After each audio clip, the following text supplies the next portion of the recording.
Okay, so the more advertising something has, the less trustworthy it is. This brings up kind of a major issue in American life. I'm not going to spend a ton of time on this because we have other things we need to do, but I just want to say really quickly, um, I don't really, I don't know if you guys watch a lot of news.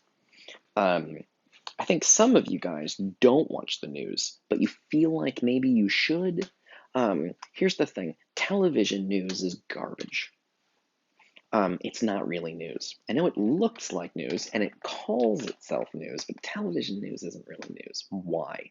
Because of the commercials. There are too many commercials on TV. The fact there's there shouldn't. First of all, if I invent, remember Gonzalo? He's like, if I could invent my own country, if I was king of a country, the news wouldn't have any commercials on it at all. Why? Commercials fuck up the news. The news is supposed to tell you things in life that are important for you to know because you live in a democracy and you're supposed to vote on shit. And if you're supposed to vote on shit, you better be well educated about what's going on in the country and the world so you understand what you're voting for. But TV news gets its money from all the commercials, like the car commercials that are in between the news. Why is that a problem? Because what happens is if they're, let's say they're telling you something that's really important for you to know for voting, tax law. Tax law is fucking boring. Let's say the government's changing the tax law. Tax law is boring. Well, if something's boring, you're going to change the channel. And so they don't tell you about the tax law changes because it's boring. What do they tell you about? Serial killers? They tell you about scary shit. Why? Because if they put something, so like a plane disappeared. Now look, it's very sad that there was a plane crash and that plane disappeared. You feel bad about that, but CNN will just spend days and months talking about this missing plane. And while it is sad, and I guess it's news for like a couple of minutes, holy shit, do we need hundreds of hours of programming on this missing plane? But the thing is, it's like a mystery. And people want to know about a mystery. And so they keep watching the news. And that's good for the news because they want you to watch the commercials because selling things is how they get their money. And so it's not great. Newspaper news is better. It still has some advertising, but not as much. Um, Getting information from books at the library is the best because there's no advertising when you get a book from the library. It's just got information in it from a scholar. And hell, they're not even selling you the book. You just checked it out of the library. You don't have to pay for it at all. So it's more trustworthy to do things like that. It's less trustworthy. And so TV news is garbage. The fundamental problem with television news is that do you think television news is a public service like the fire department here to help you? Or is it an entertainment option like watching superhero movies? It should be like the fire department, something here to help you. But it's actually, my fingers are going all over the place. It should be, I think, it should be a public service like the fire department. The problem is because of the advertising and the need to get people watching it, they want to make it entertaining. Well, the entertaining things, they're very scary, but they're not necessarily news. Um, they're just scary shit about, this mom who drowned her three children. And why would she drown her children? And they just do hours. They interview her third grade teacher to see what her mental life was like in third grade. That's not news. It's interesting, and it'll get me to watch because I'm like, oh shit, why did she kill her kids? But then I'm watching the commercials, and honestly, it's not news. News is like a presidential debate. Um, that's the kind of thing I need to know about. Where the people I'm voting for, what do they believe in?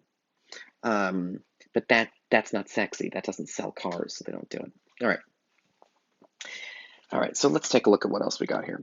Um, yep, people that exclude points of view are less trustworthy. Remember, I told you guys to look at something from both sides, to consider multiple ways of seeing something. People that exclude valid points of view, if somebody's only going to tell you one side of it, if they say, well, people, what about the people who disagree with you? Shut the fuck up about those people. So you can't trust that person because they're trying to hide or conceal some other side of something. Valid points of view, by the way. There's all kinds of stupid points of view that get cut out. You don't need to worry about that. That's like, if people are claiming the earth is flat, no one should be interviewing for them for their opinion because they're not experts. That's stupid. But all right. So this is about finding trustworthy people, right? You want to find trustworthy people. Consider more than one perspective. They talk to multiple people to get their ideas. Um, Okay, let's see what else. So basically, I know some of your teachers have said don't use Google for research. That is sort of true. But one thing you can do is you can just Google search people. Just look them up. And at least see what are their credentials? What job do they have? So if you find a quote, so let's say you're writing about a movie for paper four, and you're looking for quotes. Now, let's say you get a quote from a person, and they are the movie reviewer for the New York Times. That's an expert. Their whole job is reviewing movies. But let's say you go and you look for a quote about the movie, and it's just from some rando kid in a basement somewhere. That person's not an expert. Don't quote them.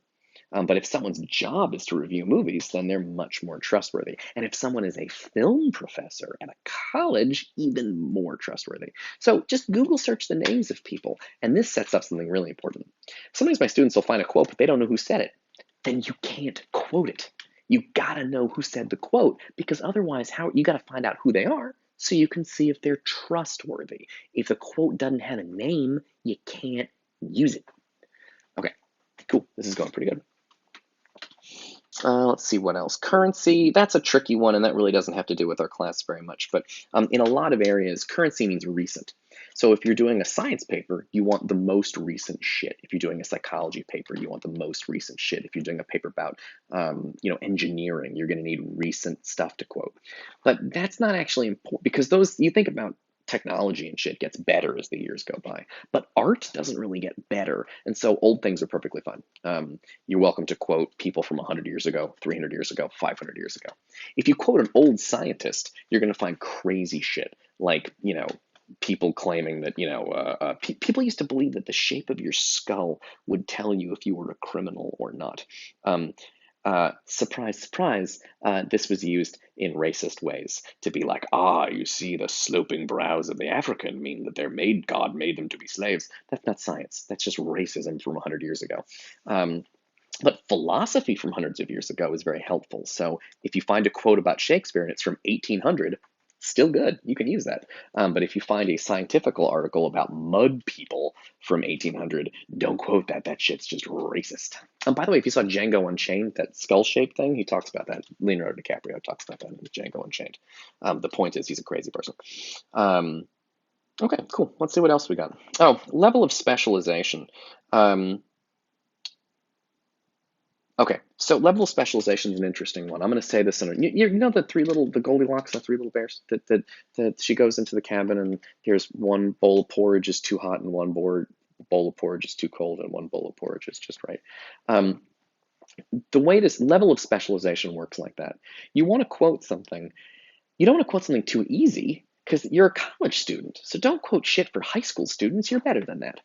But also, don't quote shit that's just professors talking to other professors because you're not a professor. That shit's too hard. So you don't want to quote something too hard, and you don't want to quote something too easy. You want something in the middle. You don't want shit for high school students, but you don't want shit for people getting their PhDs either. You want something in the middle. It's hard to know where that is, but I'll be giving you some examples later, and you'll get a sense of what that is. So I have some examples of this coming. So that's pretty simple. All right, let's see what else we got. Length. Yeah, you're going to do more research than you're going to use. Read something long enough to provide adequate detail. Students hate doing research because they hate reading. They don't want to read. You don't have to read the whole book to quote a book. You don't have to read the whole essay to quote the essay. But if you're going to, it drives students crazy because they're like, I got to read 4 pages to quote one sentence. Yes, because you're going to need to read the whole thing to understand it. So you don't have to read the whole thing. But if you want to quote a sentence, you better read the paragraph before, the paragraph that the sentence is in, and the paragraph after, at least. To quote, because you can't just look at one sentence and quote it. You got to look at the surrounding material because shit can be misleading. For example, Shakespeare very famously said, "To thine own self be true." And students love that. Got to be true to yourself. To thine own self be true. If you actually read where that comes from, it comes from a play called Hamlet. Shakespeare didn't actually say that. It's from a character in a play. And if you've actually read the play, even if you just read that one part of the play, you will discover the guy that said that is named Polonius, and he's a fucking idiot. So I don't think Shakespeare thinks "to thine own self be true" is good advice, because the character that says it is a fucking moron. But if you just have the quote "to thine own self be true," you may be like, wow, that's really good. But if you look where it comes from, it's like, oh, the guy saying that's an idiot. I think this is an idiotic thing. It's like silly. So don't quote it. So the point is, you got to read the surrounding material. See you in the next video.